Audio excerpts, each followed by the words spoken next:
Hello and welcome. I am Gimba Umar. Tonight, the President meets with the leadership of the National Assembly to resolve the impasse in the 2016 budget.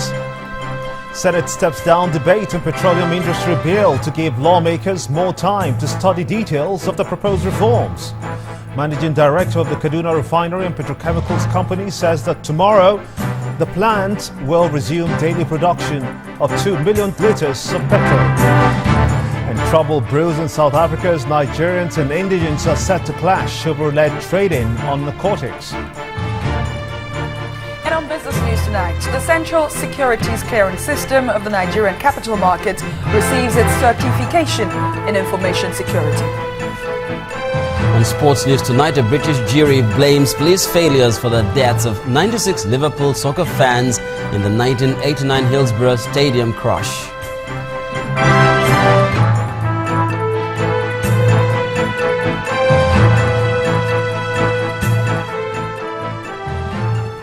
We begin with news just coming in that the President has met with the leadership of the National Assembly on the 2016 budget.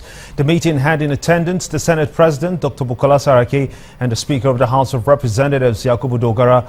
Also present were the Minister of Budget and National Planning, Mr. Udo Udoma. The leadership of the National Assembly and the Presidency have all agreed on the way forward on the process, saying that it will be completed and the budget signed in a matter of days. Committees have been set up by both arms of government to ensure the grey areas are resolved. Well, earlier today, the Speaker held a closed-door meeting with the President in Abuja. He left the presidential villa at about 2 p.m. after 30 minutes and was shielded by security operatives. State House correspondents were prevented from interacting with him as he left the villa. An official of the Presidency told the State House correspondents that the meeting did not hold because other principal members of the National Assembly, including the Senate President, Dr. Bukola Saraki, were absent. On Sunday, the spokesperson of the House of Representatives, Abdul Razak Namdas, said that members of the legislature will continue deliberations with the executive during the week to resolve some grey areas in the 2016 budget.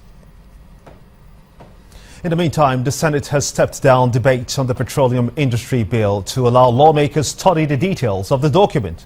Debate on the PIB bill was supposed to begin today. However, the Senate Minority Leader expressed concerns that lawmakers have not been given sufficient time to analyze the proposed reforms.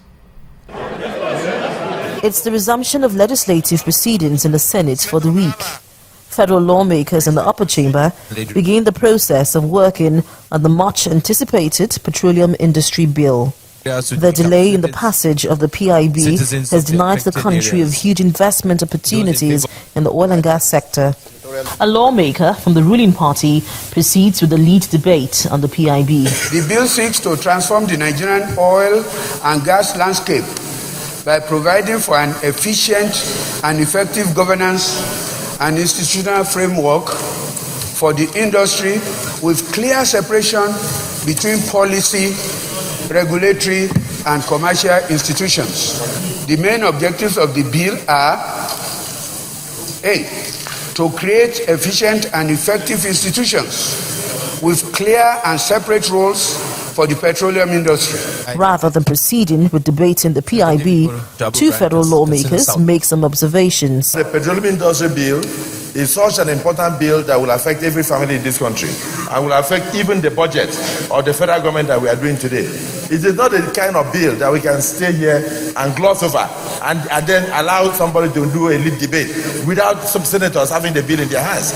It is something we must study and go and make our own input. I think it's an exercise in futility for my brother to do a lead debate when the bill is not circulated to senators.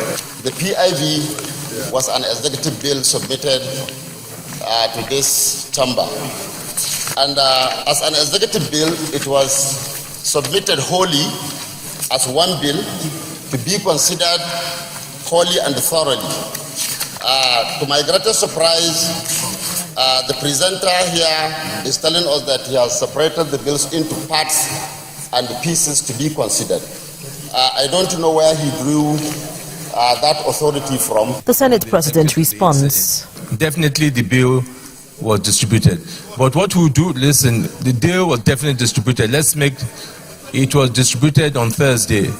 No, because they don't have the journal. It was definitely distributed. But I'm sure in order to give them time to retrieve what was distributed on Thursday, we'll step it down so that they can go and get the document that was distributed. And also we observe that the financial compendium is not there. That also gives in time to do the two issues. This bill that is being presented by Senator Lachua is a different bill completely, and being presented by a member bill and can come in anyway. It is not an amendment. There's no bill before us from the executive.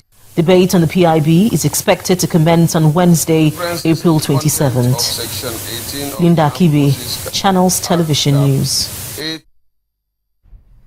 Supporters and opponents of the Senate President, Dr. Bukola Saraki, today stormed the National Assembly as lawmakers resumed legislative proceedings. One group alleged that the executive arm of government is witch-hunting the Senate President because he emerged as leader of the upper legislative chamber against the dictates of the APC. However, another group of protesters are demanding that the Senate President steps down following allegations of false declaration of assets. The entrance of a National Assembly has not seen this level of activities in months. Different placard-carrying groups marching to the National Assembly demanding that their voices be heard. But the protesters were not allowed to proceed beyond the main gate of the National Assembly. Undeterred, this group is protesting against the trial of a Senate President Bukola Saraki at the Code of Conduct Tribunal. What we see in this contrived fight against corruption is nothing but a mere witch hunt. The way and manner this President of the Senate of the Federal Republic of Nigeria is being needlessly persecuted. We are very much aware of the circumstances that surrounded the emergence of Dr. Bukola Saraki as Senate President. Indeed, those circumstances will make it clear that the legislature was on the pathway of independence.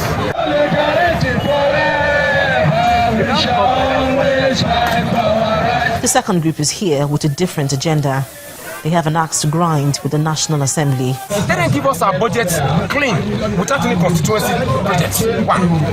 Then two, let them open up their books. We want to know what is the National Assembly budget. Three, and most importantly, let them return those cars. They don't need those cars. Our only issue with the Senate is, in this world, if you have a corruption case all over the world, what are you supposed to do? To protect your office, what do? You resign. And let the office, let the court decide if you are guilty or not. If he doesn't want to resign, it's his business. But we feel against the Nigerian ethics. It's against global ethics. Reacting to the protest, Senate leader Alim Dume described the anti-Saraki protest as a dangerous precedent. You can't come here and say you are civil right, human rights, this thing. Which human right?